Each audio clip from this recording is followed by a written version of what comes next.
Shalom. Sekali lagi shalom. Apa kabar hari ini? Haleluya. Sebelum kita beribadah, mari kita bangkit berdiri. Kita berdoa. Bapa dalam kerajaan surga, selamat pagi Bapa. Selamat pagi Tuhan Yesus, selamat pagi Roh Kudus. Terima kasih Tuhan. Kami boleh berkumpul di sini Tuhan Yesus. Kami ingin laksanakan ibadah kami Tuhan Yesus. Tutup bungkus kami dan kuasa Roh Kudus-Mu Tuhan, agar kami dapat tetap fokus beribadah dari awal, pertengahan hingga akhir. Terima kasih Tuhan Yesus. Kami berdoa dan mengucap syukur. Haleluya. Amin. Silakan duduk.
Rasakan kehadiran-Mu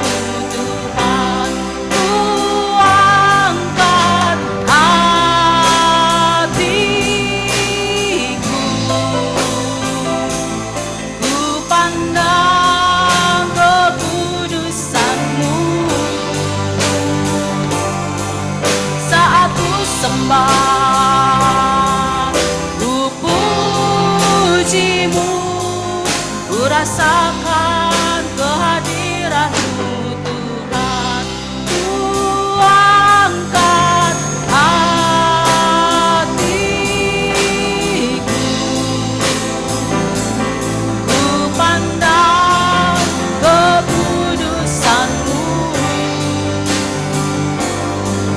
saat ku sembah, ku puji-Mu, ku rasakan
jadilah kehendakmu, seluruh bumi penuh kemuliaan-Mu.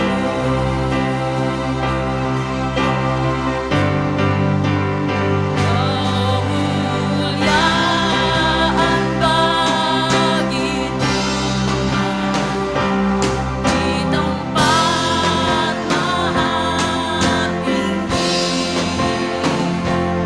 Kau Raja diagungkan dan dipuji.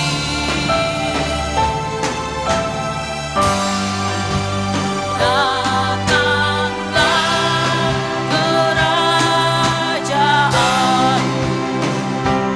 jadilah kehendakmu,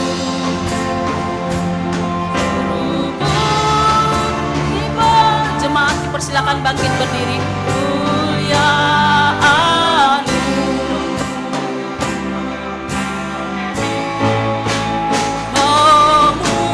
kemuliaan bagi Tuhan di tempat maha tinggi.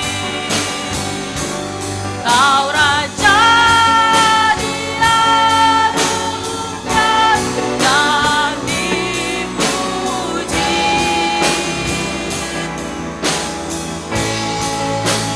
Datanglah kerajaan, jadilah kehendakmu, seluruh bumi penuh kemuliaan-Mu. Tepuk tangan bagi Tuhan kita Yesus Kristus. Haleluya.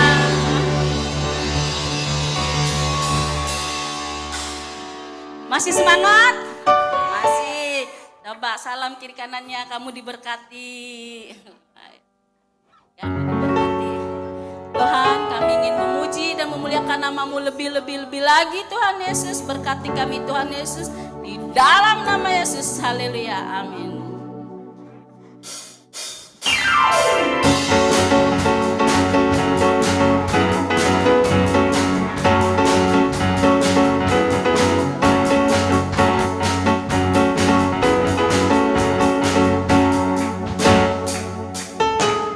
Dari utara ke selatan, terdengar pujian bagi Allah. Dari barat sampai ke timur, nama Yesus disanjung tinggi. Dari pulau-pulau, lembah-lembah, gunung-gunung yang tinggi, kemuliaannya disaksikan, kebesarannya diceritakan. Yesus, Yesus, nama Yesus, nama Yesus disanjung tinggi. Dari pulau-pulau, lembah-lembah, gunung-gunung yang tinggi,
silakan duduk.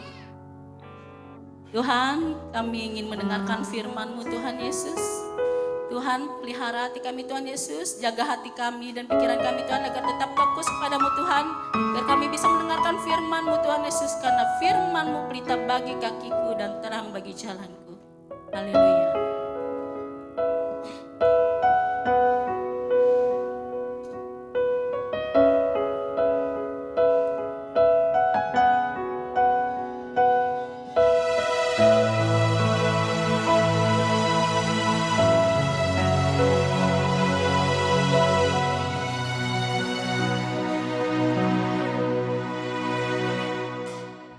Di dalam kelemahanku sempurna kuasa-Mu, hebatnya tantanganku, lebih hebat Tuhanku, ku berserah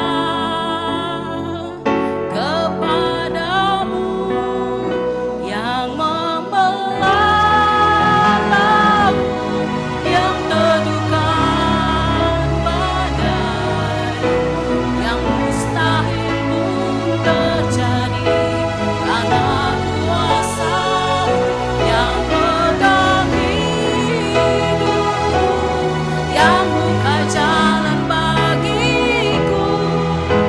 Kau membuat mujizat sejati.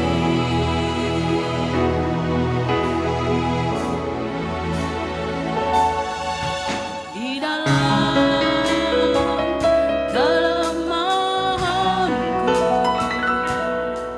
sempurna kuasa-Mu, hebatnya tantanganku, lebih hebat Tuhanku, ku berserah kepadamu yang membelah laut, yang teduhkan badai, yang mustahil pun terjadi karena kuasa-Mu, yang pegang hidupku, yang buka jalan bagiku. Kau membuat mujizat sejati, yang membelah laut, yang teduhkan badai, yang mustahil pun terjadi karena kuasa-Mu, yang pegang hidupku, yang buka jalan bagiku.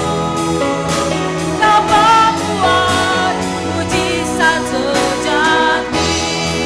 Jemaat dipersilakan bangkit berdiri.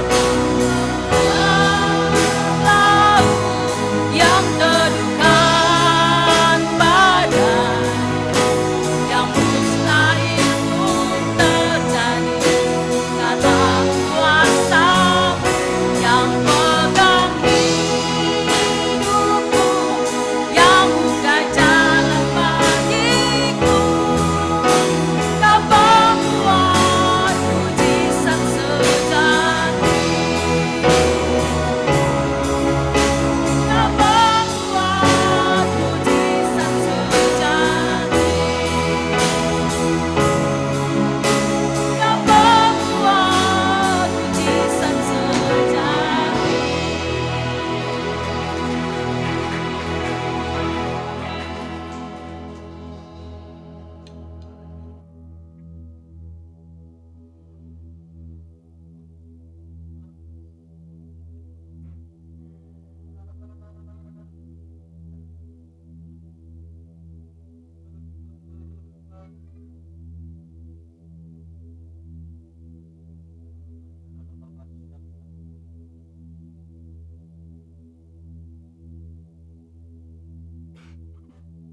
Mari Bapak Ibu Saudara, kita datang kepada Tuhan. Kami datang kepadamu, kami mau dengar firman. Kami percaya ada kuasa, ada mujizat yang Tuhan sediakan buat kami. Hari ini kami akan melihat kuasa-Mu bekerja, firman-Mu bekerja dalam hidup kami. Terima kasih Bapa di sorga. Kami menyerahkan semua ke dalam tangan-Mu. Tuntun kami, pimpin kami, jauhkan daripada yang jahat, tutup bungkus dengan kuasa darah Tuhan. Berkati pemberitaan firman hari ini, supaya kami mengerti dan pikiran kami terbuka dan kami diberkati. Pulang kami dari tempat ini, kami membawa kemenangan demi kemenangan. Di dalam nama Yesus, yang siap mendengar firman dan diberkati, sama-sama katakan, amin. Tepuk tangan buat Allah kita.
Cek, anak-anak muda kita baru belajar.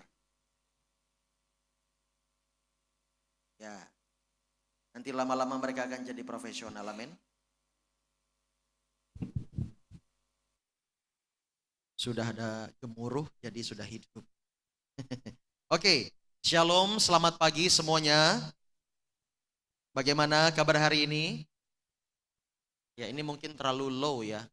Cek, low-nya dikurangi dulu, biar enak dengarnya, tidak bergulung-gulung. Cek, 1, low-nya dikurangi. Cek, 1, 2, cek. Sudah? Udah enak belum? Low-nya dikurangi. Cek, 1, ya. Terlalu masih low kayaknya. Kurangi lagi.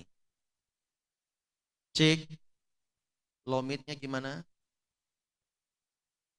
Ini mereka belajar instan. Ya, tapi nanti pasti akan semakin bagus. Oke, Bapak Ibu Saudara, ya cukup. Hari ini kita akan belajar satu tema, yaitu dampak kerendahan hati. Ya, dampak kerendahan hati akan membuat kita mengerti bahwa kita perlu seperti Yesus. Amin. Ya, yang di Zoom kedengaran ini? Bagus ya? Oke. Ya. Mari kita melihat kebenaran firman Tuhan. Ya. Kita tahu bahwa rendah hati itu penting buat setiap kita. Ya. Tinggi hati itu berbahaya bagi umat manusia. Karena tinggi hati bertentangan dengan karakter Tuhan. Saya terjemahkan atau membuat sedikit penjelasan tentang rendah hati adalah suatu sikap yang lebih mementingkan kepentingan orang lain. Saya ulangi lagi, rendah hati adalah suatu sikap yang lebih mementingkan kepentingan orang lain. Termasuk saat orang lain sedang marah. Siapa di sini pernah marah? Saya pernah marah. Semua kita pasti pernah marah, betul? Minimal kesel, ya. Lalu sedang emosian, sedang sensitif, atau sedang bahkan acuh tak acuh. Saat itulah kerendahan hati berperan. Amin. Ya, saat itulah tempat yang terbaik untuk suatu yang namanya kerendahan hati berperan penting. Supaya apa? Supaya orang lain merasa diberkati. Kalau kita membuat orang lain tahu bahwa ada kerendahan hati di situ, orang lain tersebut mungkin saat itu belum menyadari, Tetapi ketika dia pulang dari tempat itu, dia akan menyadari. Tidak jadi soal. Kalau mungkin saat itu dia belum menyadari dan masih mungkin marah, masih mungkin emosi, acuh tak acuh, ya, masih gengsi, nggak apa-apa. Tetapi pulang atau mungkin beberapa hari ke depan atau mungkin beberapa waktu ke depan baru dia menyadari. Tidak jadi masalah. Yang penting kita menang di area tersebut. Bapak Ibu Saudara, kalau kita belajar untuk menang di area tersebut, kita akan memuliakan Tuhan, katakan amin. Mungkin kita merasa bahwa kita berkorban, hati kita rasanya bagaimana begitu saat itu. Tetapi saya mau kasih tahu, ketika kita belajar untuk rendah hati, maka iblis dikalahkan dan nama Tuhan ditinggikan. Yang setuju berikan tepuk tangan yang meriah buat Tuhan Yesus. Apa yang Alkitab katakan tentang kerendahan hati? Kita buka di dalam Amsal 18. Amsal 18 ayat 12. Amsal 18 ayat 12. Dikatakan bahwa tinggi hati mendahului kehancuran, tetapi kerendahan hati mendahului kehormatan. Ternyata tinggi hati dan kerendahan hati saling berlawanan. Betul? Kebanyakan manusia gimana Bapak Ibu Saudara? Ya, hatinya segini, dia pinginnya yang tinggi, ya. Kadang-kadang membuat sekelilingnya bisa berespon yang salah. Saya ulangi lagi, tinggi hati mendahului kehancuran. Artinya begini, ketika Anda sedang tinggi hati, ya ini tinggi hati, ya harusnya kan rendah hati, ya, tapi dia tinggi hati, ya dia tinggi hati. Tetapi ketika dia tinggi hati, di sana, di depan sana, di jalannya, di masa depannya ada sebuah kehancuran. Kehancuran yang membuat dia tidak dapat berkutik.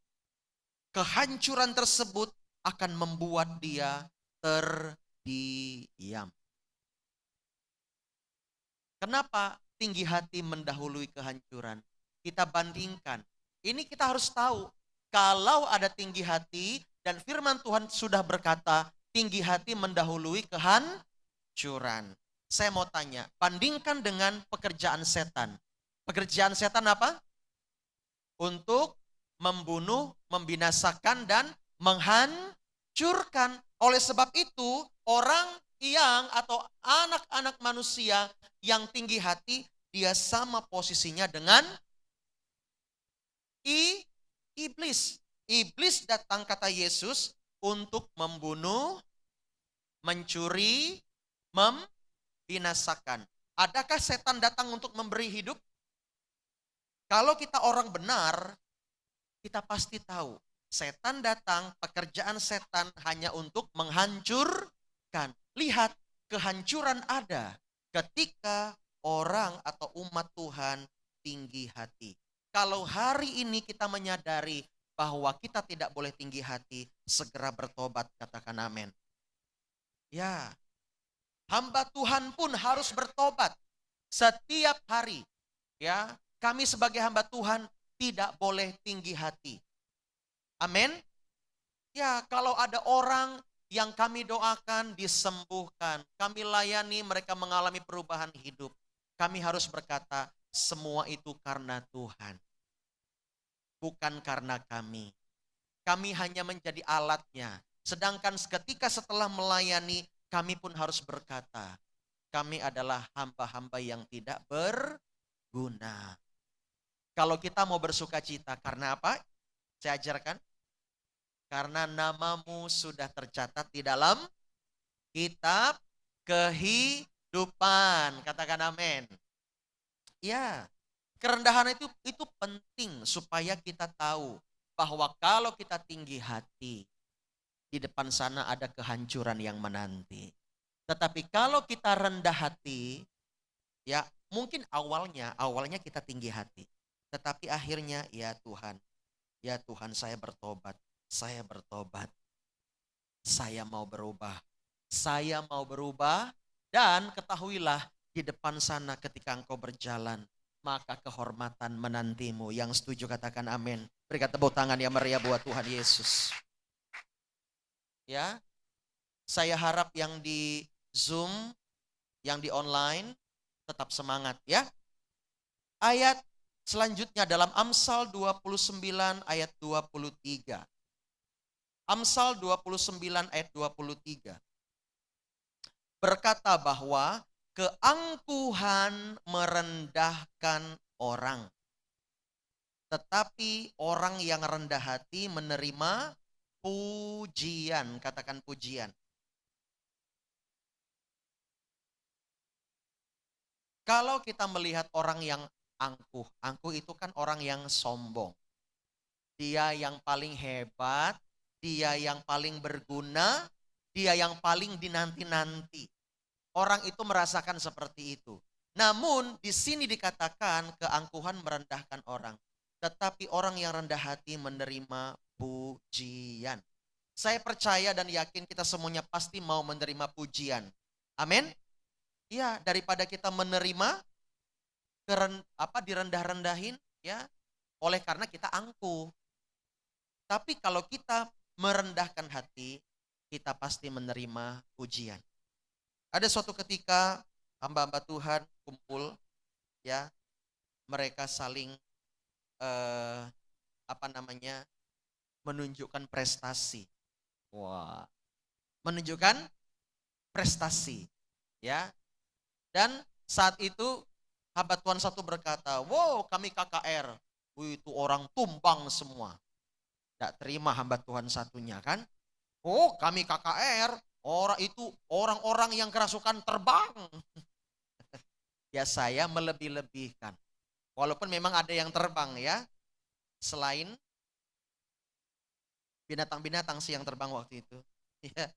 Satu lagi, wah kami KKR ya, yang kerasukan, yang manifestasi, semuanya muntah darah. Wah orang melihat, semua dilepaskan. Ya, tetapi waktu itu ya ada seorang hamba Tuhan yang hanya diam saja. Semua mata melihat dia mau cerita apa ini? Ya, dia cuman bilang, kalau saya hanya bisa memuridkan dan murid saya cuma sedikit. Hanya itu saja. Ya, kalian hebat-hebat semua. Salut luar biasa. Wah, hamba-hamba Tuhan tadi, wah gitu ya. Tapi hamba Tuhan ini rendah hati. Tetapi saya mau buktikan. Dari keempat hamba Tuhan itu, 3 hamba Tuhan ini jatuh. Satu hamba Tuhan ini yang mungkin gak bisa apa-apa. Dia cuma punya murid-murid yang dia latih. Tetapi dia setia. Dan sampai hari ini pelayanannya menjadi luar biasa. Jemaatnya puluhan ribu. Berikan tepuk tangan yang meriah buat Tuhan. Mungkin engkau gak bisa yang berkarunia seperti apa. Ya, gak jadi soal. Yang penting sikap hatimu menang di area ini. Katakan amin. Rendah hati aja dulu. Sama Tuhan datang, sama Tuhan percaya. Ya, oke, kita lihat sekarang. Jika orang lain tinggi hati, kita harus bagaimana Pak? Ini kan masalah betul? Kalau melihat orang tinggi hati, mungkin tetangga cerita sama kita. Ya, tetangga. Wow, suami saya tuh ya sukses. Sekarang saya bisa bangun rumah seperti ini. Ya memang karena suami saya tuh begini. Wah, kita melihat rumah kita masih sederhana. Dia membanding-bandingkan. Wah, kami tuh dulu tuh ya kayak kamu gini. Miskin, melarat, segala macam. Wih, bawa kita lagi. Rasanya gimana Bapak Ibu Saudara? Apalagi ibu-ibu. Saya mau tanya nih. Ibu-ibu kalau digituin gimana sama tetangga? Bapak. Ya, itu kayak pingin membilas pakaian. Tetapi saya mau bilang, saat itulah waktu dan tempat yang tepat untuk melatih kerendahan hati. Pulang dari tempat ini, saudara pasti akan diuji. Pasti akan diuji. Uji tentang apa? Kerendahan hati. Ya, diuji tentang kerendahan hati, Bapak Ibu Saudara. Tapi tidak jadi soal. Engkau harus menang. Bilang kanan kirimu, engkau harus menang. Pak, gimana dong kalau ada orang yang tinggi hati? Ya, saya mau bilang cuma satu, ya kita harus rendah hati. Katakan amin. Ya, kita buka coba di dalam Ibrani pasal 2, ayat 10 sampai 18. Kita baca ayat ini. Bagaimana Allah Bapa meninggikan anaknya yang tunggal, Yesus Kristus, yang sulung di antara kita semua. Mengapa Allah Bapa begitu meninggikan dia?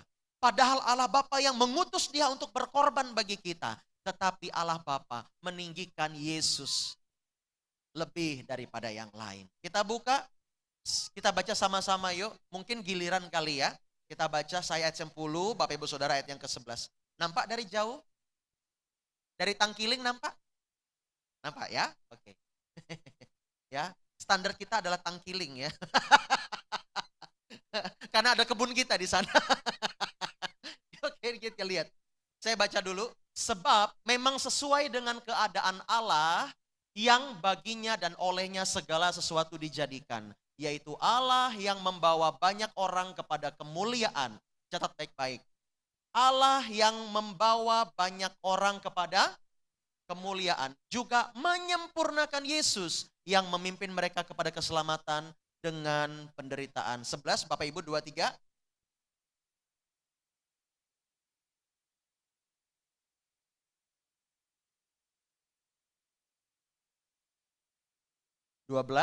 Katanya, aku akan memberitakan namamu kepada saudara-saudaraku dan memuji-muji engkau di tengah jemaat. 13, 23.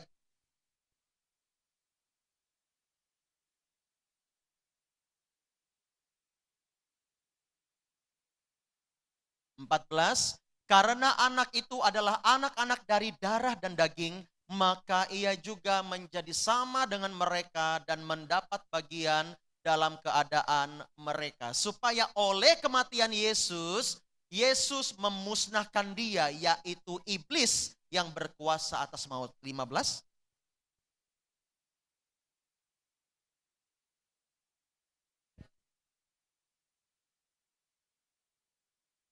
16, sebab sesungguhnya bukan malaikat-malaikat yang ia kasihani, tetapi keturunan Abraham yang ia kasihani. 17.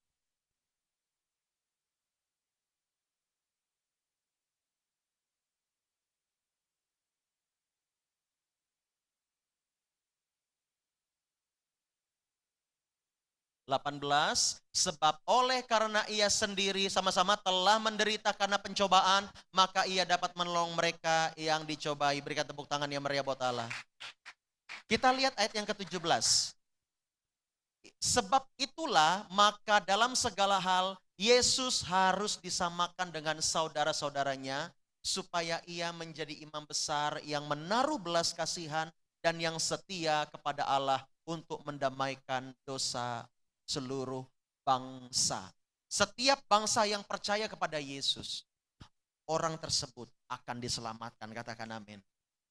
Oleh sebab itu dia disamakan dengan kita. Artinya begini, posisi dia sama dengan kita, yaitu adalah manusia. Kita makan rujak, Yesus makan rujak. Ya, kalau zaman itu ada krondos, ya, Yesus juga makan krondos, Bapak Ibu Saudara. Ya, oleh sebab itu kita perlu lihat bahwa Yesus ketika dia berkorban bagi kita, dia harus menjelma menjadi manusia. Coba sebentar kita membayangkan. Allah Bapa mengutus anaknya yang tunggal ke dalam dunia untuk menebus dosa manusia. Dan siapa yang diutus?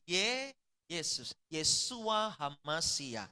Dia hadir ke dunia, dan kalau dia ke dunia, dia ke bumi, dia harus apa? Menjadi manusia. Tidak bisa dia di posisi Tuhan dengan segala kemuliaannya lalu dia datang. Salomon umat-umatku.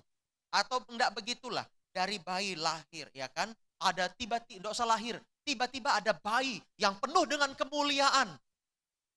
Belum aja orang menyentuh bayi itu, melihat bayi itu, mereka sudah mati. Karena apa? Kemuliaan Tuhan begitu kudus. Ya, begitu murni, begitu luar biasa, sehingga kita ini yang kehilangan kemuliaan Allah, maka kita akan hancur.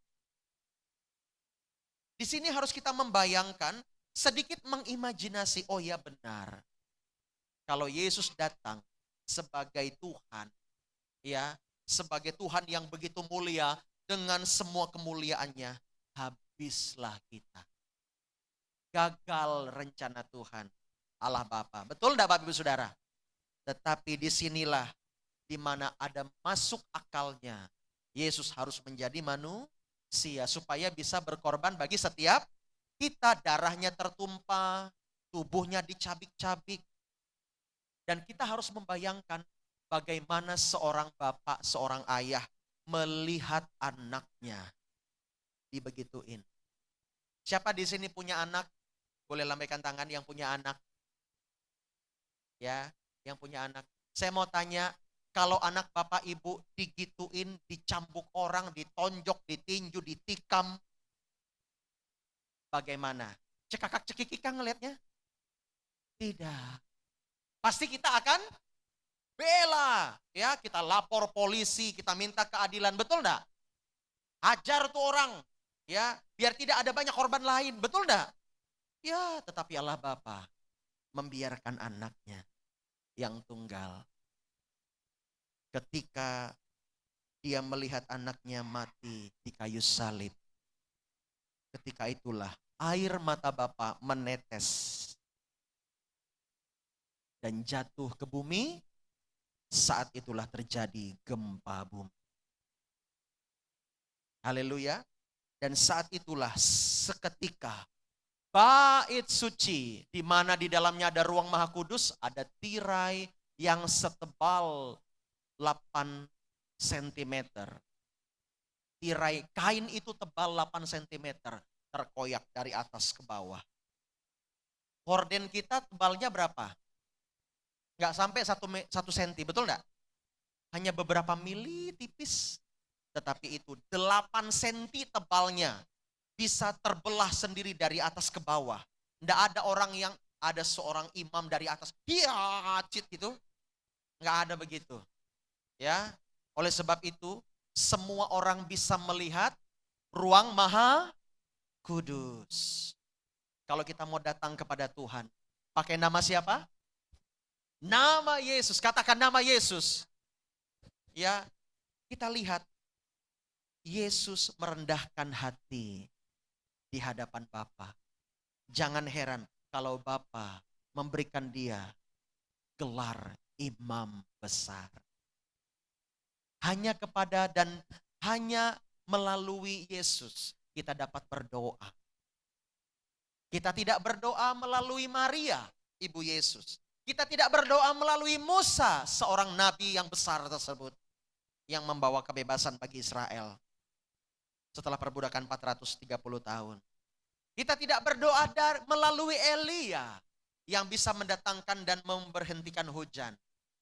Kita tidak berdoa melalui Rasul Paulus, yang bisa melihat 7 tingkat sorga. Kita tidak berdoa melalui Rasul Yohanes, yang bisa memperlihatkan tentang akhir zaman. Kita tidak berdoa melalui Nabi Daniel, yang bisa hidup 3 zaman raja. Tidak. Tetapi kita berdoa melalui siapa? Yesus. Yesua Hamasia. Berikan tepuk tangan dong buat Tuhan Yesus. Kalau Yesus sendiri merendahkan hati, kita umatnya, Bapak Ibu Saudara dan saya, wajib merendahkan hati, katakan amin. Belajarlah untuk merendahkan hati. Nah, sekarang kita mau lihat apa dampak kerendahan hati tersebut. Boleh dibuka slide pertama. Dampak yang pertama boleh engkau catat ya. Dampak yang pertama dari kerendahan hati dalam pekerjaan kita. Pekerjaan kita. Kita pasti memiliki pekerjaan. Amin. Ya. Hakikatnya manusia harus bekerja, betul? Adam dan Hawa, ya, awal mula di Taman Eden, mereka juga bekerja. Bekerjanya apa? Mengelola taman tersebut. Sebesar apa tamannya, Pak? Mungkin kalau saya boleh menginterpretasi, ya, sebesar kira-kira ya, antara panjangnya dari Kalimantan Tengah sampai Banjarmasin. Atau mungkin lebih besar satu kali lagi seperti itu. Tapi kalau menurut saya paling kecil seluas Kalimantan Tengah plus Kalimantan Selatan atau Kalimantan Barat. Begitu kira-kira. Besar enggak Bapak Ibu Saudara? Waktu itu belum ada motor, belum ada mobil. Mereka jalan kaki atau pakai kuda naik ke sana ke sini, bisa saja. Sambil mengelola taman tersebut, memberikan nama kepada tanaman ini, binatang ini dan sebagainya. Karena Adam dan Hawa memberikan nama, maka kita pun mengingat di dalam DNA kita. Kita tahu ini namanya apa. Tetapi keluar dari Taman Eden tersebut, Adam juga bekerja. Dia mengusahakan tanah. Nah, oleh sebab itu kita melihat di sini dampak dari kerendahan hati dalam pekerjaan. Kita buka dalam Ulangan pasal 2 ayat 3. Kita buka di dalam Ulangan. Kitab Ulangan.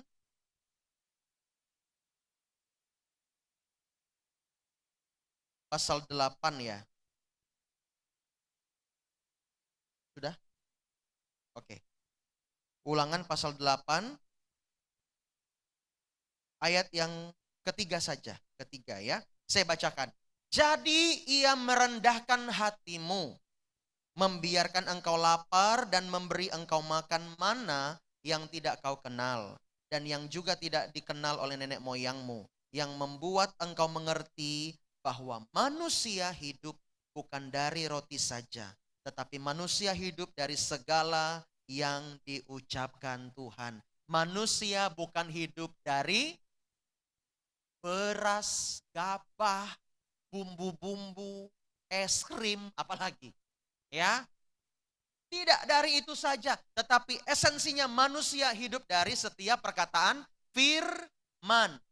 Disinilah kita mengerti Tuhan sengaja merendahkan hati bangsa Israel. Supaya bangsa Israel memahami bahwa hidup ini bukan hanya untuk makan, minum, lalu mati. Tetapi harus hidup sesuai dengan firman. Allah Bapa sengaja merendahkan hati mereka supaya mereka mengandalkan Tuhan.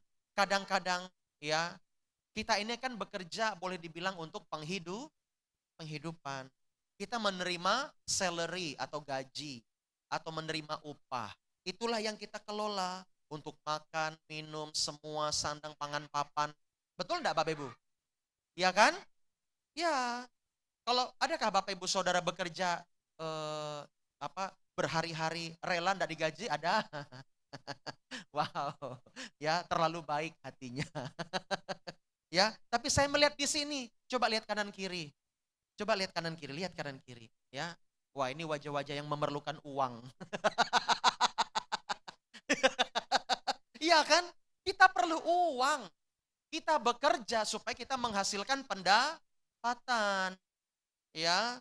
Namun Tuhan berkata kepada bangsa Israel, kamu harus tahu bahwa manusia bukan hidup dari roti saja, tetapi dari setiap firman Tuhan. Artinya apa? Dampaknya apa? Kerendahan hati itu. Tuhan sengaja membuat kita kadang untuk merendahkan diri di hadapan Tuhan. Supaya kita merendahkan hati di hadapan Tuhan. Supaya apa? Supaya kita melihat dalam pekerjaan pun. Dalam pekerjaan kita bekerja bukan hanya untuk kita, tetapi kita bekerja seperti untuk Tuhan. Supaya kita diberkati. Saya mau bilang, orang-orang di luar sana yang rajin, yang kekeh, yang apalagi, yang ulet, ya, dia tahan semua nafsu kedagingannya, dia mau sukses. Saya mau bilang, saya mau tanya, dia bisa sukses nggak? Bisa. Tetapi dia tidak lebih seperti kita. Karena kita mengenal Tuhan. Kita mengandalkan Tuhan. Seperti di doa pagi tadi, ya, kita ini adalah orang yang mungkin nggak terlalu pintar lah. Ya, nggak juga bodoh. Tapi nggak juga terlalu pintar. Tapi kenapa kok kita bisa sukses sampai hari ini? Kenapa? Karena ada Tuhan yang beserta dengan kita. Artinya sukses itu bagaimana? Kita mulai jadi dampak. Sukses itu kalau orang mikirnya begini, sukses itu punya Ferrari 2, pickup 1. Ingat ya, harus ada pickup untuk dagang. Apalagi punya ini, punya itu, dan sebagainya. Tidak begitu. Kategori sukses menurut Alkitab adalah kamu menjadi garam dan terang bagi dunia. Sehingga kamu membawa kemuliaan Allah. Itu dia. Buat apa kamu sukses di dalam pekerjaan, tetapi rumah tanggamu hancur? Ada banyak orang-orang yang suka bekerja di luar, tetapi nggak suka pulang ke rumah. Di luar dia dihargai, di rumah dia tidak dihargai. Dia sukses, tinggal kirim uang aja. Apakah begitu sukses? Di mata orang mungkin iya, keren. Tetapi sebenarnya dia menyimpan luka yang mendalam. Karena dia belum menang di area itu. Ada banyak orang-orang di dunia menawarkan, ayo sukses. Kalau kamu mau sukses, ya, jadi konten kreator yang hebat, ikuti kelas saya. Wah, ikuti kelas saya. Tarif 5 juta jadi 1.800.000. Wih, ya. Kita lihat dia. Wih, hebat sekali kontennya. Betul-betul dia ini. Tetapi ada banyak yang ikut konten, ada yang banyak ikut kelas dia. Enggak juga menjadi sukses. Oleh sebab itu, kalau kita memplatkan kesuksesan hanya sebatas itu, betapa rendahnya pekerjaanmu di mata Tuhan. Kita boleh bekerja segiat-giatnya, cari uang sebanyak-banyaknya, tapi ingat, jangan sampai Tuhan merendahkan hatimu. Terpaksa Tuhan merendahkan hatimu supaya engkau betul-betul mencari Tuhan. Supaya engkau sebelum engkau bekerja, sebelum engkau mengambil keputusan, engkau harus tahu, engkau harus mengambil jam doa. Katakan jam doa. Membaca firman, merenungkan firman, dan melibatkan Roh Kudus di dalam pekerjaanmu. Supaya apa? Supaya engkau mengerti bahwa manusia bukan hidup dari roti saja, tetapi manusia hidup dari segala yang diucapkan oleh Tuhan. Katakan amin. Ulangan 8 ayat 16. Lompat ke ayat 16. Ya, saya bacakan. Dan yang di padang gurun memberi engkau makan mana yang tidak dikenal oleh nenek moyangmu, supaya direndahkannya hatimu dan dicobainya engkau hanya untuk berbuat baik kepadamu pada akhirnya.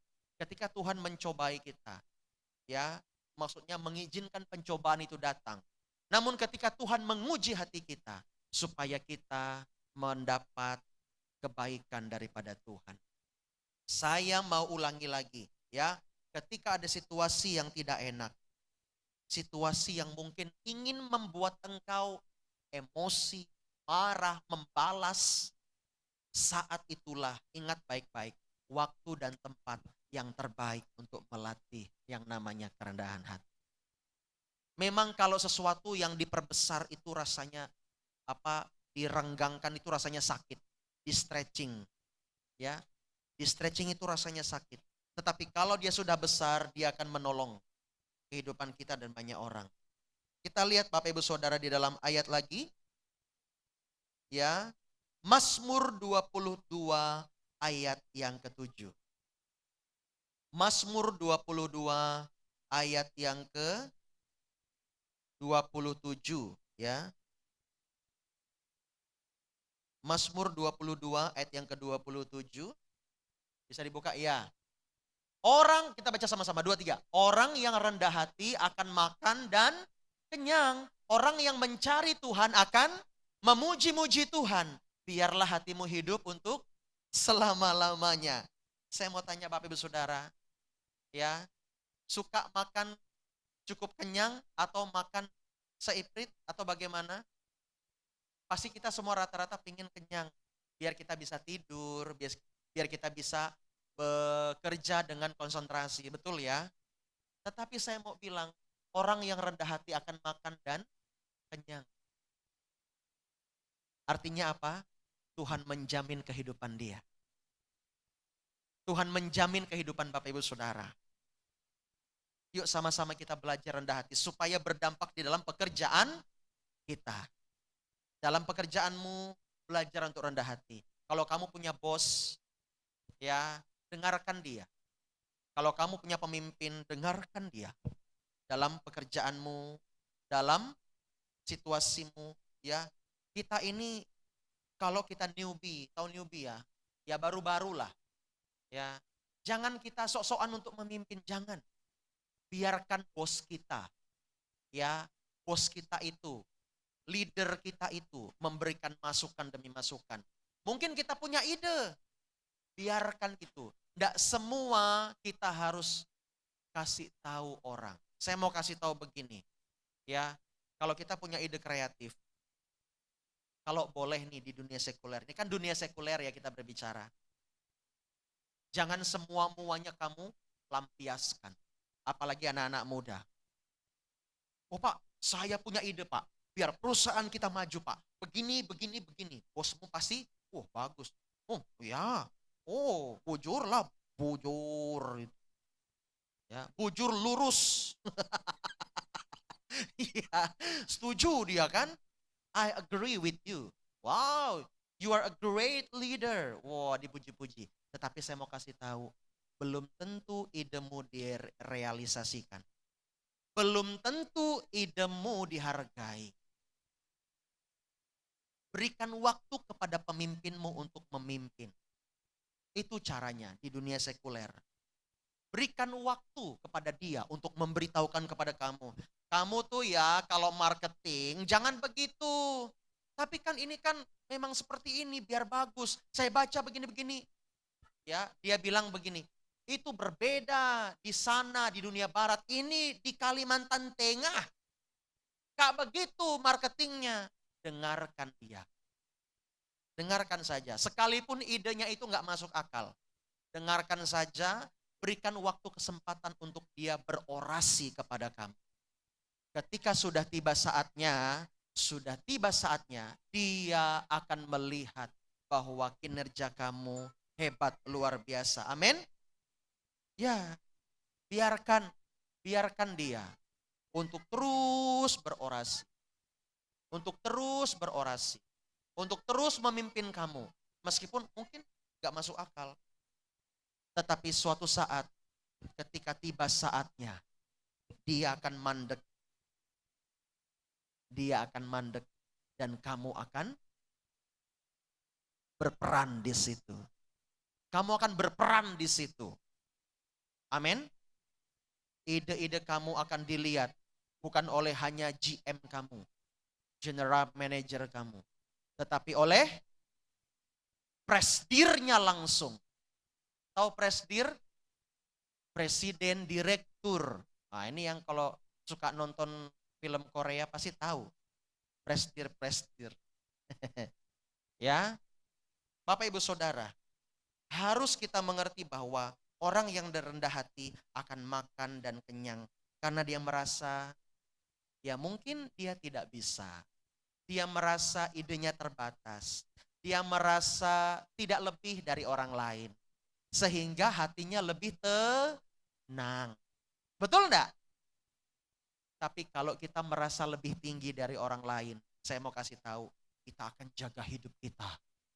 Kita akan jaga image kita. Betul? Ya. Kita akan jaga apa? Barang-barang gue nih harus branded semua nih. Kalau nggak branded malu gue nih. Gitu. Artinya apa? Gengsi kita kalau kita jadi orang yang rendah hati, itu akan tenggelam. Kita nggak peduli lagi mau pakai barang branded kah, mau pakai barang KW kah, mau pakai barang bekas kah. Biarkan saja. Yang penting kita tenang, damai, sejahtera. Orang yang rendah hati suka akan yang namanya damai, sejahtera. Ya, ya Bapak Ibu Saudara. Kalau Bapak Ibu Saudara melihat saya memakai baju hitam, semuanya serba hitam. Bukan berarti saya berduka ya. Saya ingin memaknai sebuah kerendahan hati itu. Saya mau bilang sama Bapak Ibu Saudara, kita ini lahir ke dunia dengan telanjang. Pertama kali bumi dunia ini diciptakan, semuanya gelap gulita. Adakah di situ warna ungu? Adakah warna pink? Tidak ada. Gelap. Saya mau memberitahukan kepada Bapak Ibu Saudara, menyampaikan pesan dari apa yang saya gunakan. Awalnya kita adalah tidak ada apa-apa. Pulang pun kita dengan telanjang. Walaupun jenazah kita dipakaikan baju sebagus mungkin, ya, wajah kita yang wanita dibedakin kalau sudah jadi jenazah, dia duduk begini, ditidur begini, ya kan? Ini kan, ya kan? Nggak ada begini, ya kan? Ya, kenyataan, ya kan? Kalau kita lihat pelayanan kita, ya di ibadah penghiburan, penguburan, semuanya begini, iya toh? Ya, walaupun jenazah itu dipakaikan baju yang bagus, dimasukkan ke dalam peti yang harganya mungkin puluhan juta, tapi saya mau bilang, yang dibawa oleh Tuhan adalah roh kita. Roh kita datang dengan telanjang di hadapan Tuhan.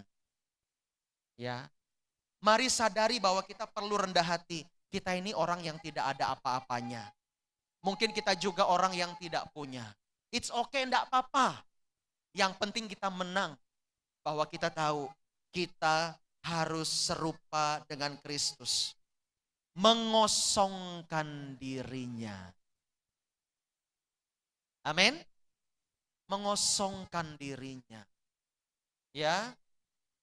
Kenapa nangis dia? Bapak Ibu Saudara, kalau saya melihat Oksan ini lagi nangis, saya teringat di mana ketika saya mengalami pergumulan. Ini baru ingat saya. Saya mengalami pergumulan berat waktu sebelum ke sini ya. Berat sekali. Dan saya ingat, saya pernah nangis kayak dia ini. Ya. Saya nangis kayak anak kecil. Betul-betul nangis. Ya, di menara doa itu saya tidak peduli dengan yang lain. Saya nangis Bapak Ibu. Ya. Mungkin kayak tadi itulah saya nangis. Kan tidak mungkin saya praktekkan di sini kan? Tetapi saya melihat ketika kita merendahkan diri di hadapan Tuhan, Dia yang datang menolong setiap kita. Dia menolong saya pada waktu itu. Oleh sebab itu, saya mau ajarkan kepada Bapak Ibu Saudara, kalau datang sama Tuhan, ibadah sama Tuhan. Kalau engkau mau menangis di tempat ini, menangislah. Kalau mungkin engkau mendengar firman, engkau disentuh, engkau menangis, menangis saja. Ya kan? Kalau laki-laki itu kan, wah dilihat orang malu ya kan. Ya.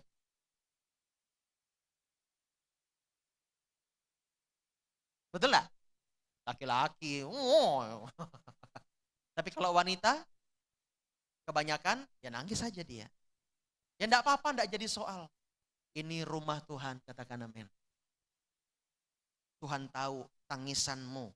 Tuhan tahu jeritan hatimu. Ya, Tuhan paling suka ketika kita merendahkan hati waktu kita menyembah, berdoa. Amin.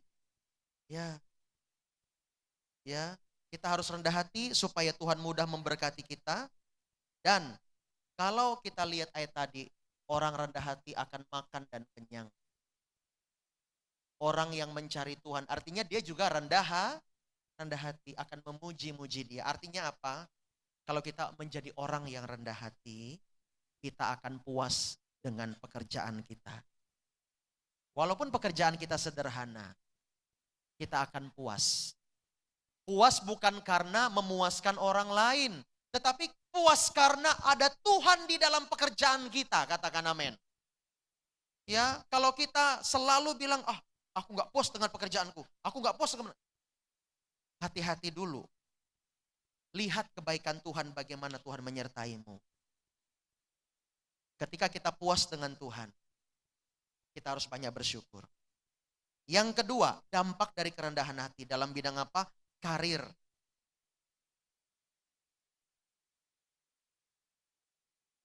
Saya membedakan antara pekerjaan dan karir, walaupun ada hubungannya. Tetapi karir ini lebih kepada masa depan untuk jangka panjang. Amin. Itu karir. Ya, kita buka dalam Mazmur 37 ayat 11. Mazmur 37 ayat yang ke-11 berkata demikian, tetapi orang yang rendah hati, tetapi orang-orang yang rendah hati akan mewarisi negeri dan bergembira karena kesejahteraan yang berlimpah-limpah. Katakan amin. Ya, orang yang rendah hati sangat dekat dengan orang yang lemah lembut. Bukan lemah gemulai loh ya. Beda. Lemah lembut. Ya. Karena dalam Matius pasal 5 ayat 5 berkata, orang yang lemah lembut akan mewarisi, akan memiliki bumi. Artinya mereka akan menikmati, mereka akan mengerjakan di bumi, mereka akan mengelola bumi, artinya mereka memiliki usaha. Saya mau tanya, siapa di sini pengen punya usaha yang diberkati? Oh, semuanya kita pengen ya? Ya, ayo kita belajar sama-sama. Pak, boleh nggak Pak, saya memiliki usaha Pak? Oh, sangat boleh. Sebagai gembala sidang, saya sangat setuju. Ayo, kita mau usaha apa? Kita dukung dalam doa. Iya kan? Ya, apa yang bisa kita bantu, kita kerjakan. Ya, kita akan bantu Bapak Ibu Saudara.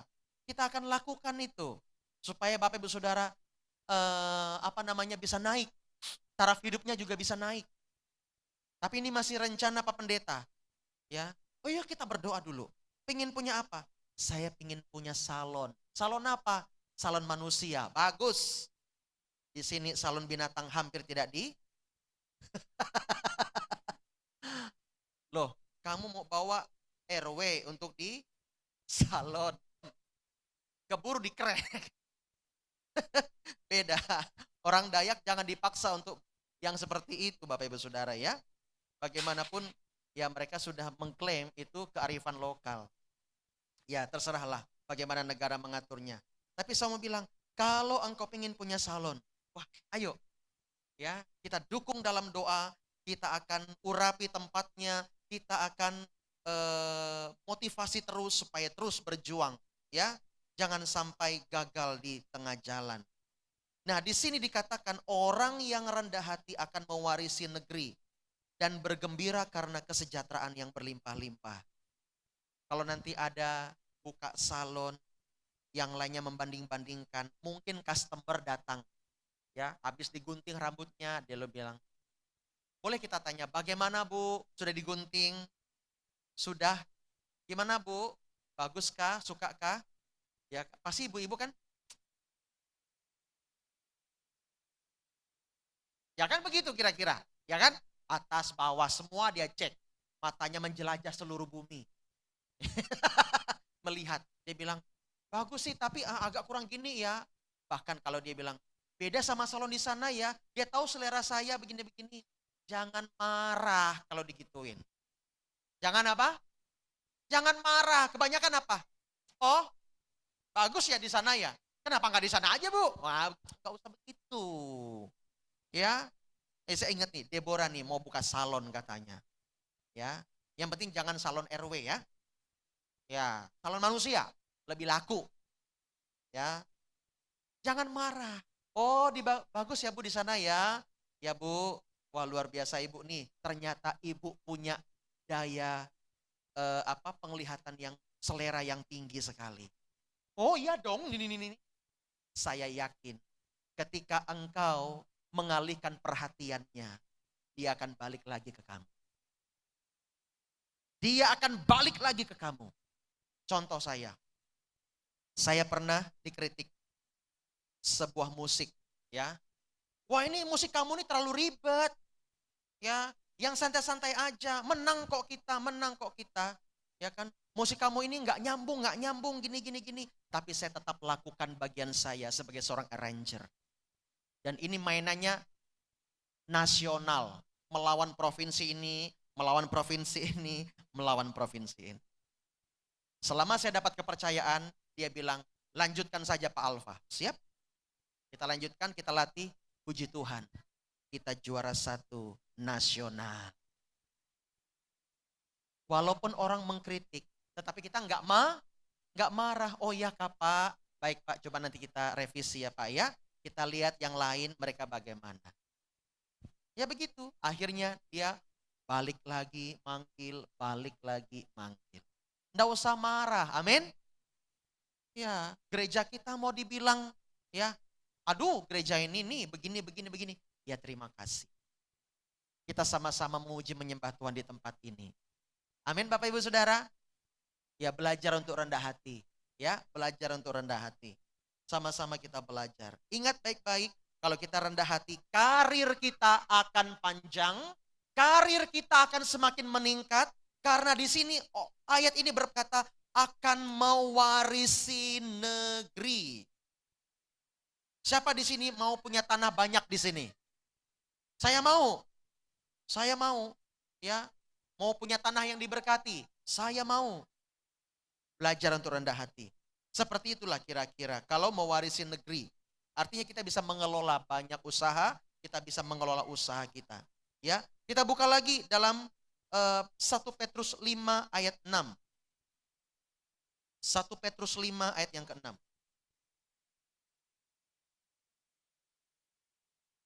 1 Petrus 5 ayat 6. Ada? Yuk. Karena itu rendahkanlah dirimu di bawah tangan Tuhan yang kuat, supaya kamu ditinggikannya pada waktunya. Mungkin hari ini engkau melihat posisimu di bawah. Engkau habis dikritik, habis dididik, habis diberikan masukan begini-begini. Ya, saya mau bilang, mungkin tidak langsung diterima semuanya, tetapi perhatikan dulu kapasitas kamu. Kalau bisa, siapkan kapasitas yang baru yang lebih besar di hati kamu, setting hatimu, setting pikiranmu, supaya ketika ada kritikan, jangan masukkan ke sini, tapi masukkan ke tempat yang baru, yang lebih besar. Ya, yang lebih besar. Masukkan ke situ. Masukkan ketika kamu melihat, oh ini ada kritikan, ini adalah masukan yang cocok buat saya. Memang ini benar. Ambil itu, kemungkinan bisa jadi Roh Kudus memakai dia untuk menegur kita. Ambil itu dan benahi hidup, maka karirmu di depan menunggu. Karirmu di depan akan semakin cemerlang dan gemilang, katakan amin. Ada banyak orang-orang yang saya lihat, mereka di awalnya biasa saja. Gak langsung melejit, gak mengandalkan orang tua, tetapi mereka stay dan continue. Terus, wah, sekarang mereka sudah menjadi pembicara di mana-mana. Itu kan sukses Bapak Ibu Saudara. Artinya dia punya pengalaman yang dibagikan, pengalaman tersebut ya menjadi berkat bagi banyak orang. Dan di dalam pengalaman tersebut ternyata banyak ilmu. Dia bilang kepada saya, ternyata pengalaman itu mengajarkan kepada saya untuk bergantung kepada Tuhan. Dan saya menjadi pembicara di mana-mana. Sekarang dia fokus melatih anak-anaknya 4 orang. Lanang kabeh. Cowok semua anak-anaknya, jagoan semua. Dia tidak lagi melatih orang tetapi melatih anak-anaknya. Wih, dahsyat. Hebat nggak begitu? Hebat ya. Kemana-mana dia bisa jadi pembicara dan memberkati banyak orang. Dulunya nggak ada apa-apanya. Nah yang ketiga, sekarang apa dampak kerendahan hati di dalam keluarga? Yang ketiga, keluarga. Boleh dibuka slide-nya? Kita buka dalam Filipi pasal 2 ayat yang ke-3 ya. Filipi pasal yang kedua ayat yang ketiga. Kita buka sama-sama.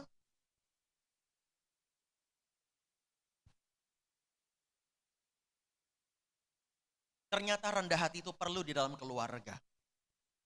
Filipi pasal 2 ayat yang ketiga. Dengan tidak mencari kepentingan sendiri, sama-sama baca, atau puji-pujian yang sia-sia.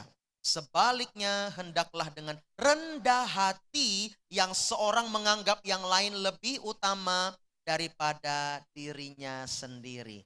Hal ini juga harus dilakukan di dalam keluarga. Kalau di dalam keluarga ya penuh dengan rendah hati, maka keluarga tersebut akan kokoh, tidak akan hancur. Tapi kalau sudah tidak saling melayani, mementingkan diri sendiri, mungkin setahun, 2 tahun oke.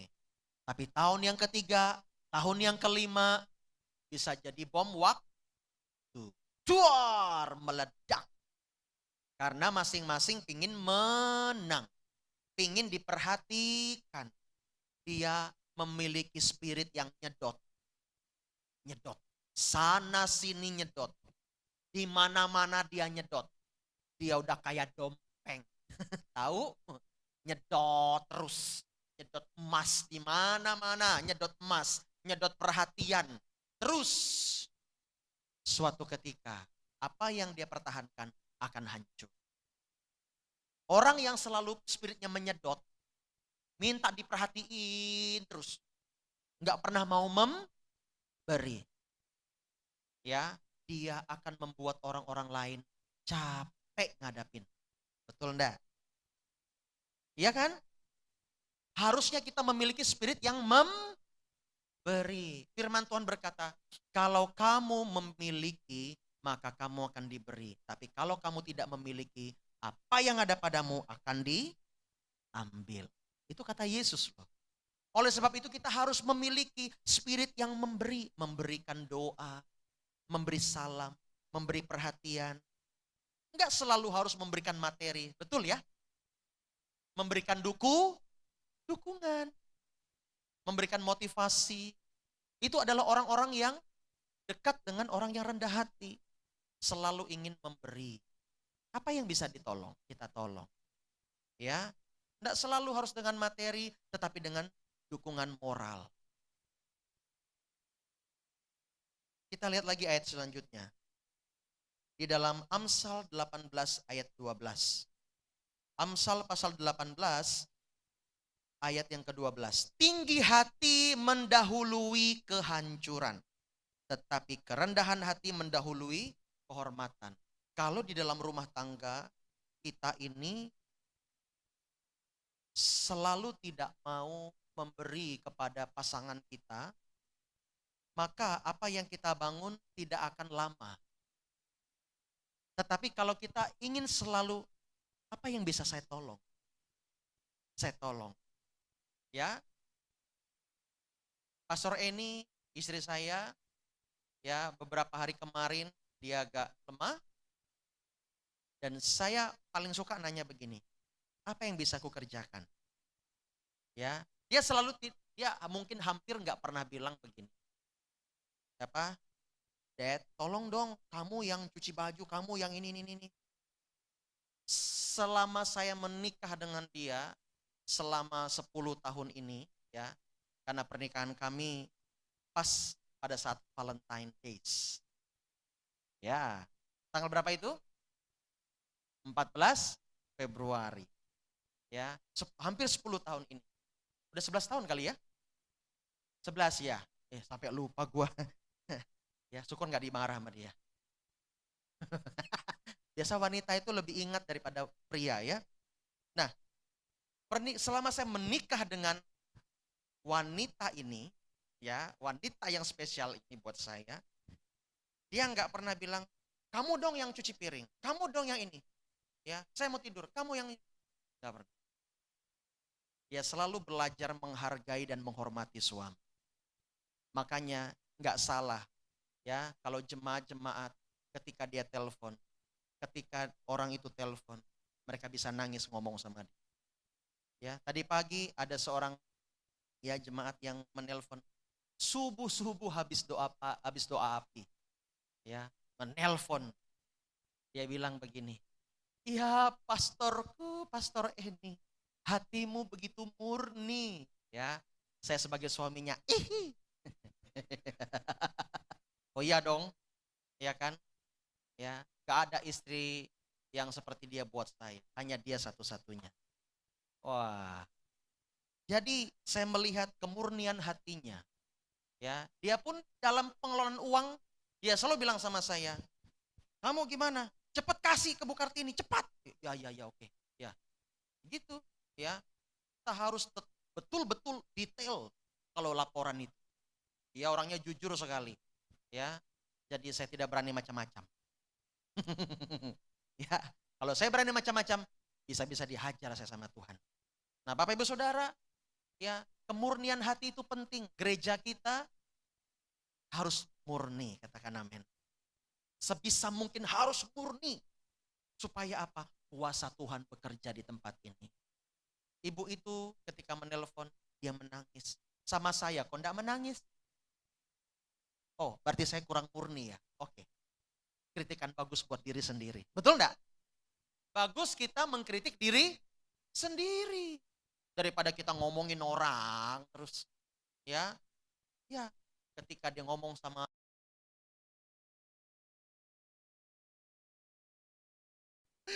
"Engkau begitu murni, aku ingin sepertimu." Wow, dalam hati.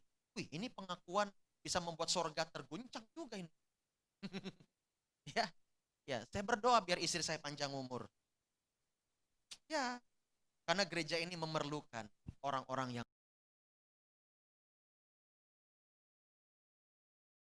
ya, kita bukan mau ngancam, tapi kita berdoa biar hatinya dimurnikan. Enak nggak kalau kita melihat hamba Tuhan yang murni? Enak banget kan? Kayak ngeliat malaikat gitu loh. Ya, saya aja kalau ngeliat hamba Tuhan yang mungkin dia melayani betul-betul murni dalam keluarganya, dalam usahanya, dalam pelayanannya murni. Aduh, mau nangis rasanya. Saya ingin belajar banyak dari dia. Ya, kita ini harus saling belajar.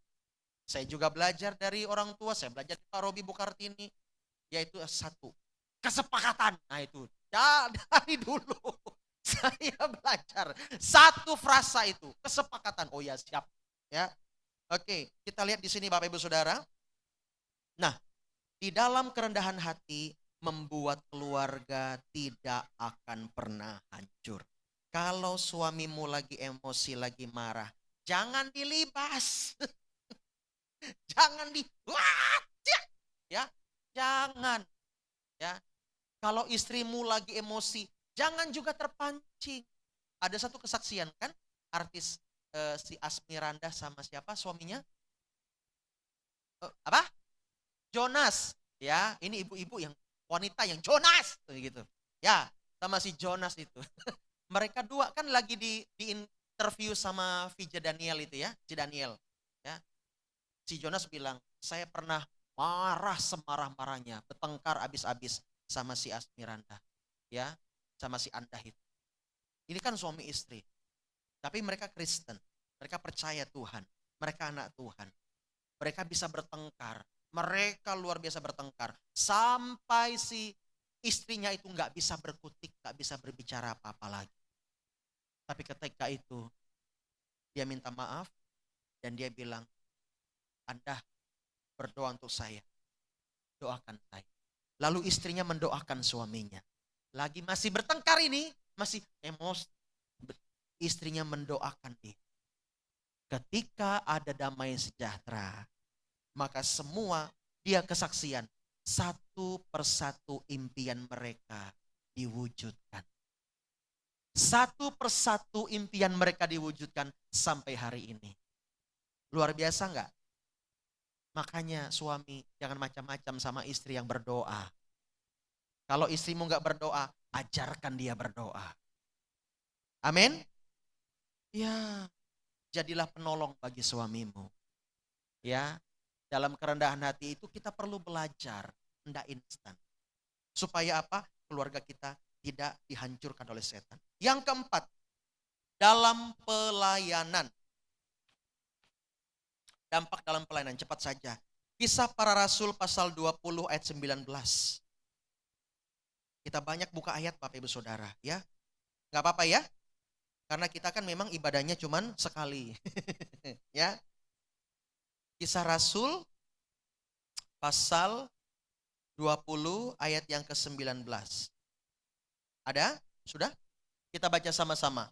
Dengan segala rendah hati aku melayani Tuhan.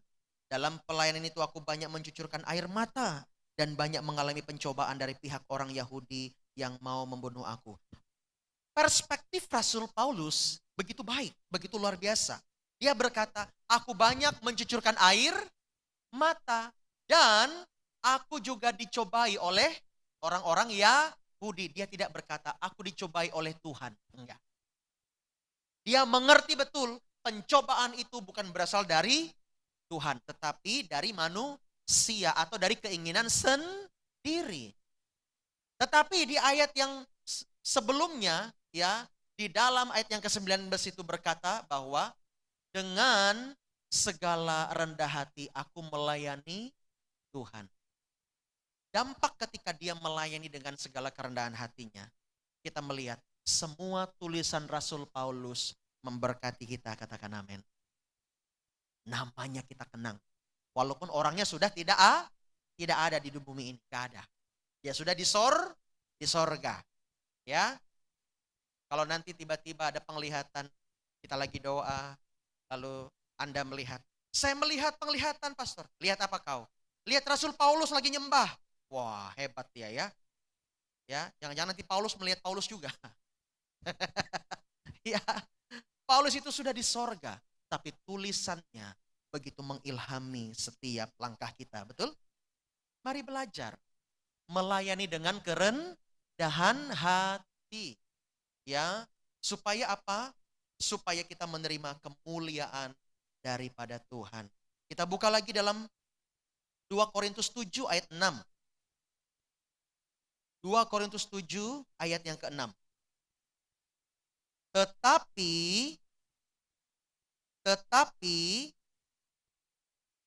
Allah yang menghiburkan orang yang rendah hati telah menghiburkan kami dengan kedatangan Titus. Tetapi Allah yang menghiburkan orang yang rendah hati. Mungkin ketika kita menjadi orang yang rendah hati, orang yang biasa-biasa saja kelihatannya, percayalah Tuhan sanggup menghiburkan engkau. Mungkin engkau banyak mengalami duka, mengalami yang pasti bukan siksa kubur ya, mengalami siksaan secara perasaan. Aduh rasanya, ya makan hati. Tetapi engkau terus berusaha menjadi orang yang rendah hati dengan tetap mengandalkan Tuhan. Tuhan yang akan menghiburkanmu. Tuhan yang akan memberkatimu. Katakan amin. Dalam pelayananmu, kita harus belajar rendah hati. Ayat selanjutnya, Efesus pasal 4 ayat yang kedua.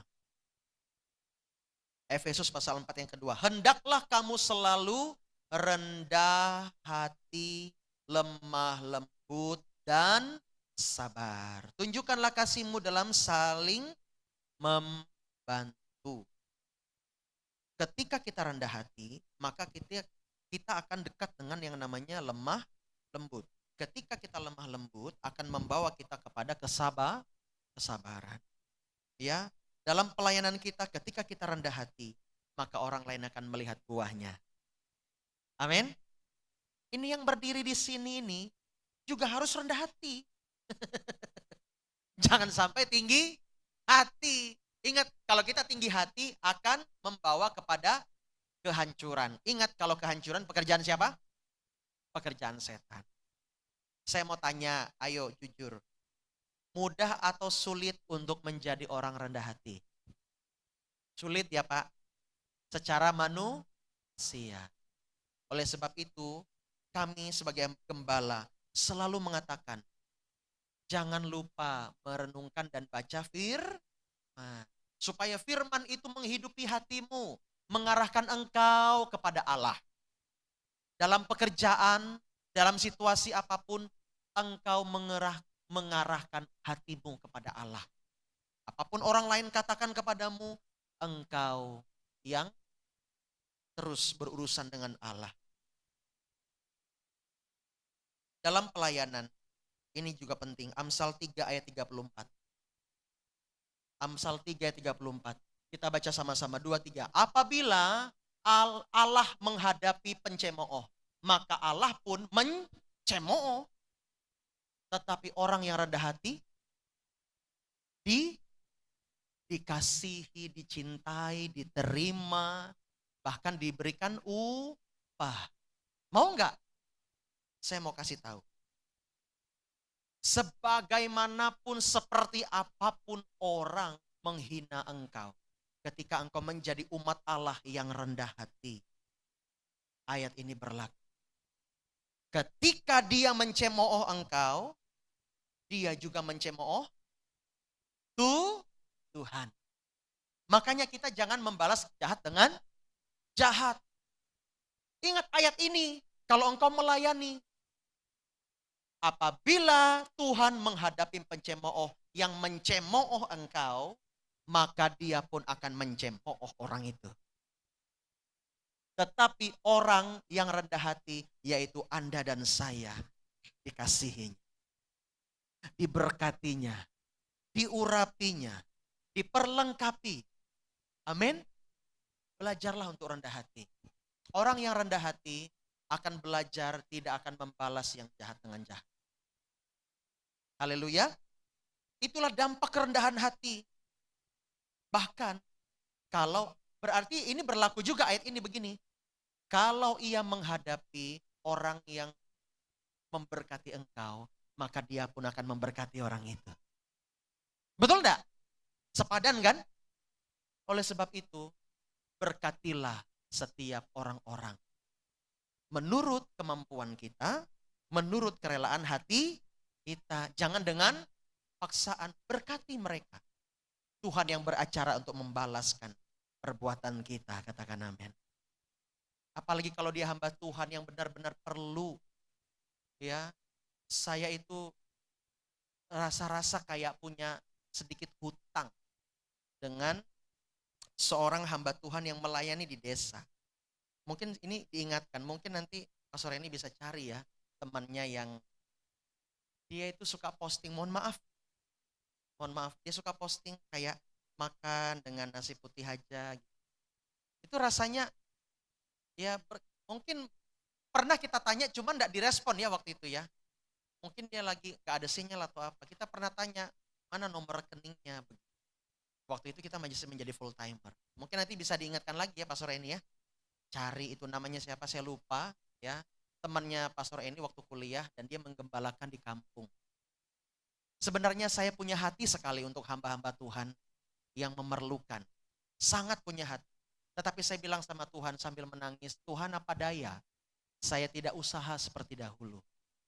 Kalau dulu saya punya pekerjaan, gaji sekian, juga plus usaha, ya saya punya mobil dulu. Saya suka memberkati anak-anak muda, saya suka memberkati orang-orang, saya suka memberi kepada mereka. Hampir-hampir nggak hitung-hitungan Bapak Ibu Saudara. Kalau anak-anak buah saya bekerja, saya akan belikan mereka nasi padang, 1 orang 2 bungkus. Yang mahal, ya. Saya suka sekali ajak mereka. Sekali makan kita 4 orang, itu habis kerja ngangkut sound system, ngangkut ini, ngangkut itu. bekerja itu. Saya belikan mereka. Makan itu 350.000. Satu kali makan. Yang penting mereka senang. Mereka sudah bekerja, mereka layak mendapat upah. Itu saya. Ya. Saya tidak bisa menahan. Tetapi sekarang Tuhan apa daya. Saya sudah meninggalkan segala sesuatu. Saya berharap Tuhan memberikan saya usaha lagi seperti dahulu. Itu doa saya Bapak Ibu Saudara. Supaya kerinduan saya memberkati hamba-hamba Tuhan yang memerlukan itu bisa terrealisasi. Kalau Bapak Ibu Saudara punya hati, ya mungkin bisa bekerja sama dengan gereja kita. Kita memberkati mereka yang mungkin di kampung, yang tidak punya apa-apa. Dimanapun, ya, karena hamba-hamba Tuhan perlu disupport. Hamba-hamba Tuhan perlu disupport. Ada banyak orang-orang Kristen yang menghakimi hamba-hamba Tuhan. Sudah 10 tahun jemaatnya begitu-gitu aja, nggak diberkati itu. Hati-hati kalau ngomong sama hamba Tuhan. Apalagi dia sudah menyerahkan semua dan meninggalkan dan full time untuk Tuhan. Hati-hati. Dia sedang menghadapi siapa? Tuhan. Itu dampak dari pelayanan. Ya, yang terakhir di dalam dampak kerendahan hati dalam masa depan. Ini poin yang terakhir setelah itu kita berdoa. Mazmur 25 ayat yang ke-9. Mazmur pasal 25 ayat yang ke-9. Ia membimbing orang-orang yang rendah hati menurut hukum dan ia mengajarkan jalannya kepada orang-orang yang rendah hati. Katakan amin. Di ayat ini luar biasa loh. Pegang baik-baik. Tuhan membimbing orang-orang Anda dan saya yang rendah hati menurut hukum Tuhan. Dan Tuhan mengajarkan jalannya yang terbaik kepada orang-orang yaitu Anda dan saya yang rendah hati. Kalau Anda masih tinggi hati, maka Tuhan akan menurunkan hati Anda. Sehingga Anda rendah hati. Mungkin melalui masalah, pencobaan, ujian, apapun itu. Supaya kita rendah hati. Saya mau kesaksian. Ini adik saya Daniel di Papua. Dia bilang begini, saya bilang, dan kalau liburan, karena mereka sedang mau liburan ke Jakarta, ke Medan, baru ke Singapura. Setelah ke Singapura mereka akan ke Bali naik kapal pesiar. Jadi 1 bulan mereka meninggalkan rumah. Ya, saya bilang begini, dan kalau naik kapal pesiar atau kemana, obat si Abraham jangan lupa. Bla bla bla bla. Saya ingatkan itu. Dia bilang, iya bang, tapi bang sekarang Abraham sudah jauh lebih baik. Karena Abraham ini memang bentar-bentar sakit. Tetapi dia bilang begini, saya juga tersentuh Bapak Ibu Saudara. Dia bilang begini, bang dukung doa ya. Nasihat abang itu kami pegang. Tetapi ketika kami rajin berdoa, ya, karena saya suka bilang mereka, ayo berdoa. Ketika kami rajin berdoa, Abraham sekarang lebih baik. Tidak mudah sakit-sakitan. Berikan tepuk tangan buat Tuhan. Ayo, untuk masa depan, jangan tinggalkan doa. Berdoa. Katakan berdoa. Kalau keluargamu, ya, suka seperti namanya, waduh ini kok seperti ini ya Pak, seperti ini ya Pak. Jangan puas menjadi hanya orang Kristen, tetapi jadilah anak Tuhan yang suka berdoa, katakan amin. Ya, puji Tuhan mereka berani untuk mengajak Abraham jalan, karena mereka melihat Abraham sudah lebih baik. Oleh sebab itu, ayo berdoa. Ya, gereja ini mengajarkan apa? 3 hal, berdoa, bermisi, berkarya. Ingat itu baik-baik, diawali dengan berdoa. Apa-apa berdoa. Semua keputusan harus berdoa. Ya, mau beli ini, beli itu, mau ngadakan ini itu, berdoa. Ya, kita harus berdoa. Amin. Lihat di sini dalam masa depan, Tuhan itu membimbing orang-orang yang rendah hati menurut hukum. Artinya orang ini mau berdoa, mau menggantungkan hidupnya kepada Tuhan. Dan Tuhan akan mengajarkan jalannya kepada kita, orang-orang yang mau mencari Tuhan. Orang yang rendah hati di hadapan Tuhan, pasti dia akan suka akan hadirat Tuhan. Kalau sebentar kita datang sama Tuhan, nanti kalau sakit lagi, susah lagi, baru kita cari pendeta ini. Jangan salahkan Tuhan. Jangan salahkan Tuhan. Koreksi diri sendiri. Ada banyak orang-orang yang kami doakan, mereka hanya ingin kesembuhan, tetapi tidak ingin dekat dengan Tuhan. Sedih sih, sedih. Tetapi kalau kita dengar firman Tuhan ini, bertobat. Bilang kanan kirimu, saya ternyata harus bertobat ya. Ya, Bapak Ibu Saudara. Tuhan suka dengan kita yang mudah bertobat. Suka. Dia sangat sayang, apalagi kalau kita meninggalkan kesalahan kita. Ya. Saya sudah sampaikan di grup video, satu video, yaitu kesalahan itu tidak mengikat. Saya setuju dengan hamba Tuhan tersebut. Dan memang mau saya sampaikan minggu ini. Tetapi dosa itu mengikat.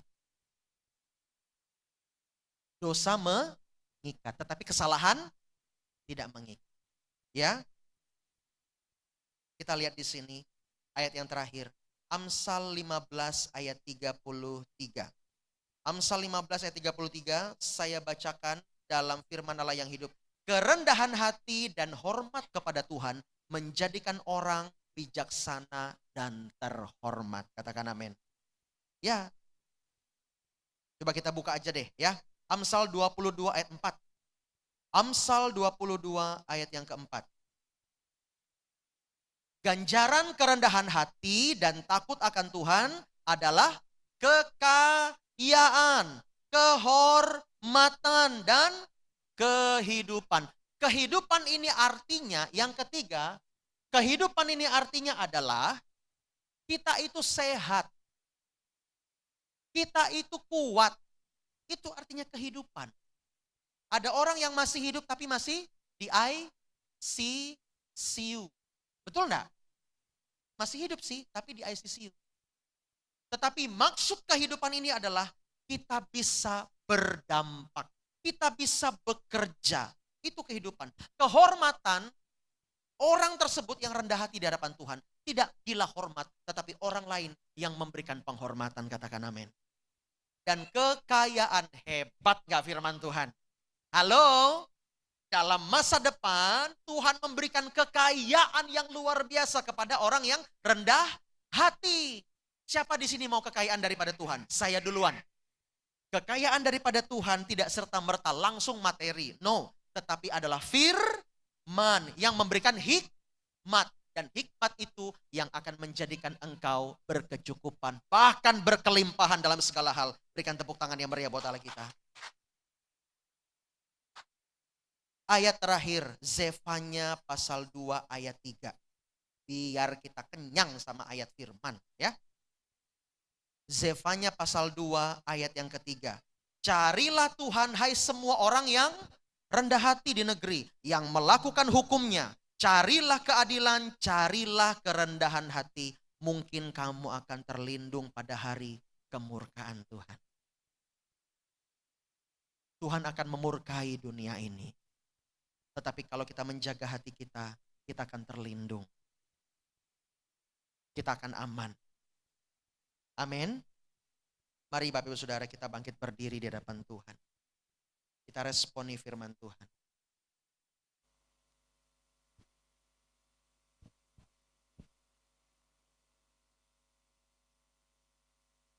Haleluya.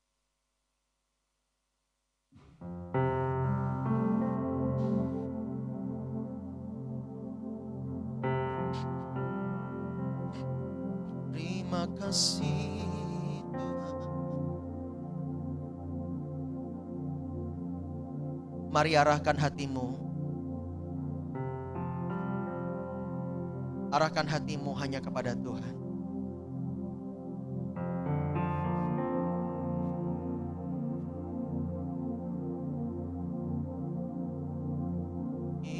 Haleluya.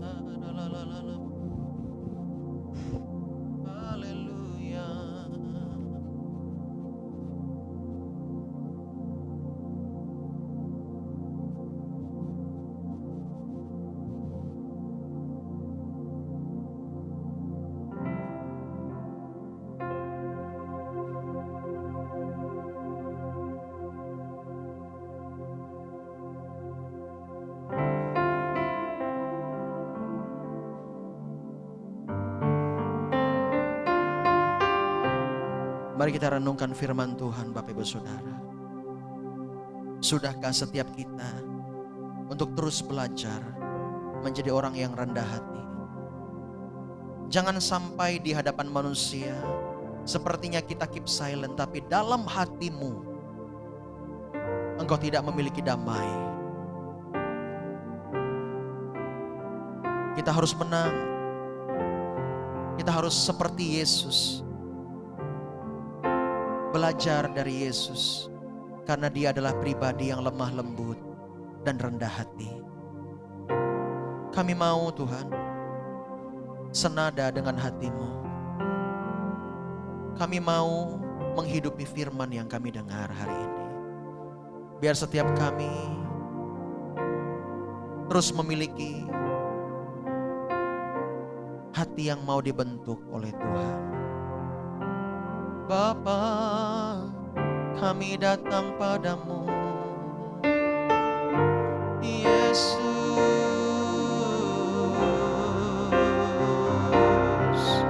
Oh, Engkaulah kekuatan, Engkaulah Tuhan.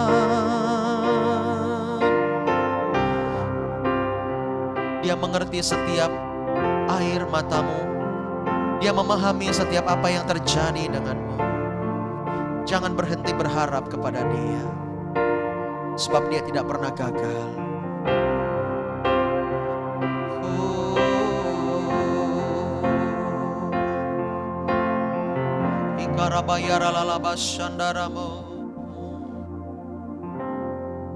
Mari saya mengajak setiap Bapak Ibu Saudara berurusan pribadi dengan Tuhan hari ini. Kerendahan hati mendahului kehormatan, tetapi tinggi hati mendahului kehancuran. Ketika kita belajar untuk rendah hati, kita akan melihat kemuliaan Tuhan yang begitu rupa. Mari berkata sama Tuhan, ngomong sama Tuhan. Tuhan, perbaiki aku, koreksi aku. Aku mau dibentuk, aku mau taat kepadamu. Mari berbicara kepada Tuhan dari hatimu yang terdalam. Minta ampun sama Tuhan kalau engkau masih sulit untuk rendah hati. Kalau masih ada celah yang harus dibereskan. Oh Yesus, haleluya. Ikana mokoria mayara lalabasanda, iyanana maka yara lalalabi, irara labasana namaya nana kanamo. Yesus, kami puja Engkau. Ku percaya Kau Tuhan yang tak pernah gagal, menjadikanku lebih dari pemenang. Ku percaya Kau Tuhan yang tak pernah lalai, menepati janji-janjimu. Ku percaya Kau Tuhan yang tak pernah gagal, menjadikanku lebih dari pemenang.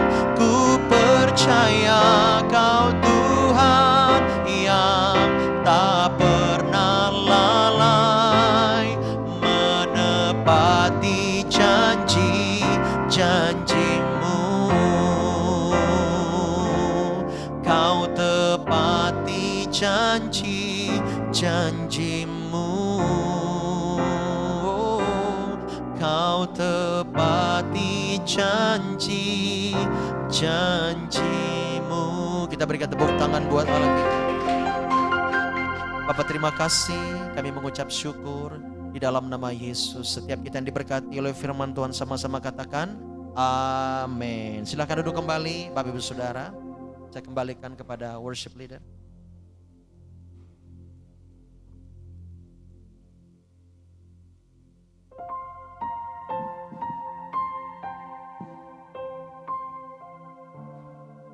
Haleluya. Diberkati oleh firman Tuhan hari ini. Mana tangannya dilambaikan, tangannya diberkati oleh firman Tuhan. Haleluya, haleluya. Bentar lagi kita akan mengumpulkan persembahan kita. Mari kita berdoa. Bapa dalam kerajaan surga, terima kasih Tuhan kami boleh mendengarkan firman-Mu Tuhan Yesus. Biarlah firman itu Tuhan Yesus masuk ke dalam tubuh jiwa raga kami Tuhan dan membimbing hidup kami Tuhan Yesus. Tuhan, kami sekarang ingin mengumpulkan persembahan kami Tuhan Yesus. Berkatilah tangan-tangan yang akan mengumpulkan persembahan itu Tuhan Yesus. Biarlah Engkau kembalikan berkali-kali lipat Tuhan Yesus. Inilah kami dan kerendahan hati kami Tuhan Yesus. Haleluya. Amin.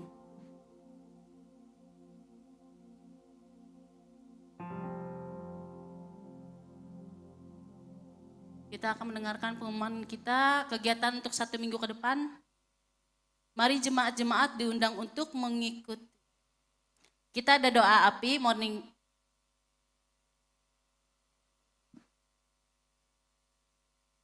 Kita ada prayer doa api setiap hari Senin sampai Minggu jam 1 tengah malam.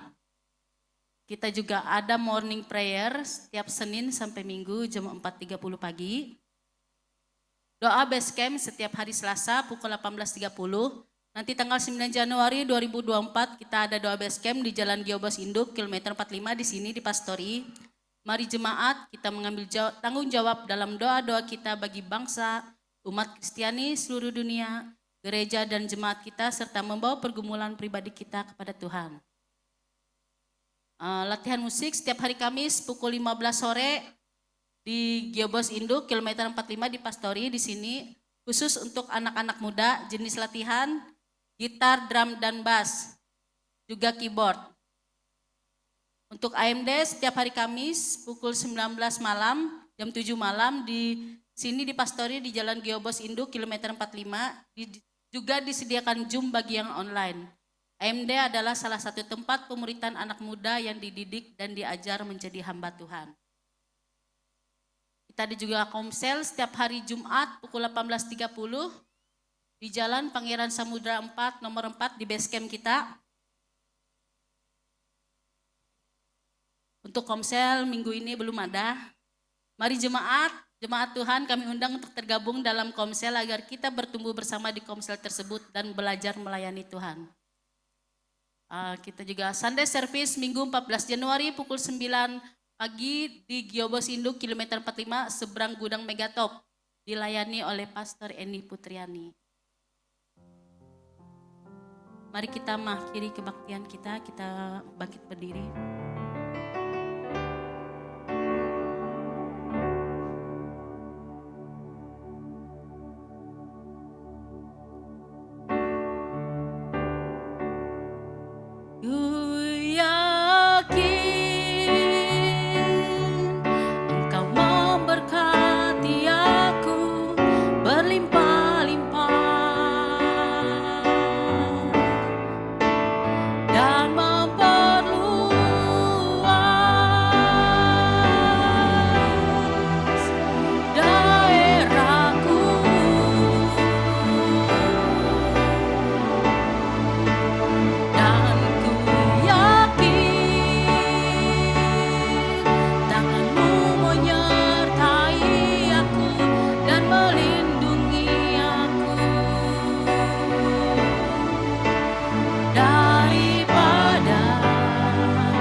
Mari kekasih-kekasih Tuhan, kita mengangkat kedua tangan.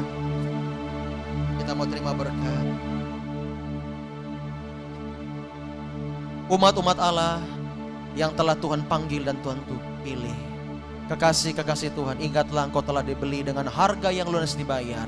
Engkau menjadi milik kepunyaannya Tuhan, imamat yang rajani, bangsa yang kudus, umat kepunyaan Allah. Pulanglah membawa berkat-berkat yang melimpah. Hikmat yang terbaik daripada Tuhan mengalir dalam hidupmu.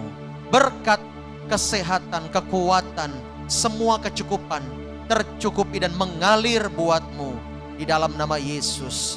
Dan Tuhan memenuhi lumbung-lumbungmu dengan berkat-berkat yang baru, dengan ide-ide yang baru, dengan masa depan yang gilang gemilang. Tuhan memberkatimu, Tuhan memberkati pekerjaanmu, bisnis sekolahmu, studimu, keluargamu. Tuhan membuat berhasil dan beruntung. Tuhan menyertaimu, dijauhkannya engkau daripada segala yang jahat. Darah Yesus memberkati dan menyertaimu sampai kepada akhir zaman. Dan setiap kita yang sudah diberkati dan menerima berkat, sama-sama katakan amin. Haleluya. Selamat hari Minggu. Tuhan memberkati. Shalom.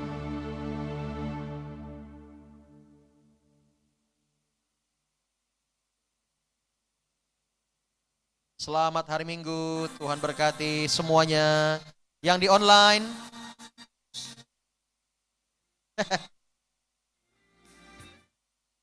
yang di online mana?